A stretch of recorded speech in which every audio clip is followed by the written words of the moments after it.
Sometimes I meet someone and know the child he or she once was because the child has grown up but has never been outgrown. There's a spontaneous friendliness, a wonder at life, and grace that could only belong to that child. On the other end of life, I look at an infant or child and wonder, what sort of grandmother or grandfather am I seeing? Will this child grow in wisdom and grace and be a blessing to all? Will she live a full lifetime? Will he be marred terribly by the injustice, pain, and suffering that are inevitable in any life? Will she be forced to endure more than a fair share of that injustice, pain, and suffering? Will he cause joy or pain?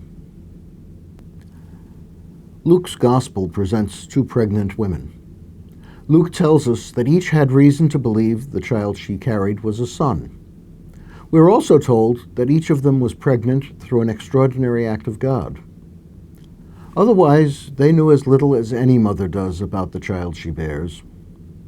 What their children would become was as much a mystery to Mary and Elizabeth as any child is a mystery to us.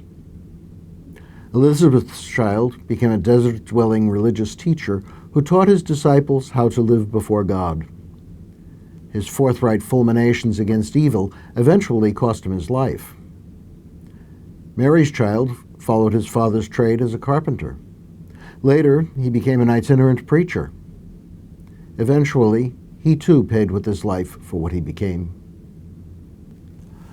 What would Mary and Elizabeth have done if they had known in advance the lives their sons would live? Would they have despaired? Would they have terminated their pregnancies?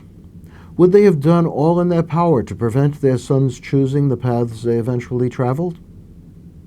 We don't know. We are about to celebrate the birth of Jesus. We see pictures and statuettes of the child in the manger. We watch movies and television programs about children and the spirit of Christmas.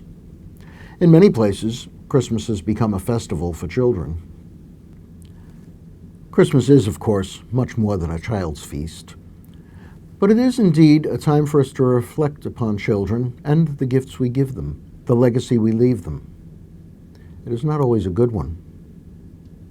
One of the dispiriting things at this time of year is adults supporting unbridled selfishness in children. For many, Christmas is the season of give me. But the point of gifting is the giving, not the receiving. I knew a child who at Christmas time would go with her parents to an orphanage to share her parents with children who had none. There is much that we do throughout the year to our children that warps the promise with which they are born. We provide them with entertainment that is, in effect, a form of child abuse because it will malform the child that God has given to the world as a unique gift. We may bring the child to church and provide for some religious education, but then show that our day-to-day lives bear no relation to the gospel we claim should be the guiding principle of our lives. A speaker once asked her audience, "If you die tonight, will your children go to heaven?" That simple question contains the challenge and the glory of a parent's vocation. But it is not limited to parents. We all play a part in raising the children of the world. Are we giving them all they need to be children of God through all eternity? Mary and Elizabeth could not protect their children from the dangers of life. They could, however, raise their sons to be men for whom faithfulness to God was more important than life itself. Can we do the same for our children? We will not be able to protect them from life, but we can point out to them the road to heaven. We can take them with us as we journey along that road. Can there be a better Christmas gift than that?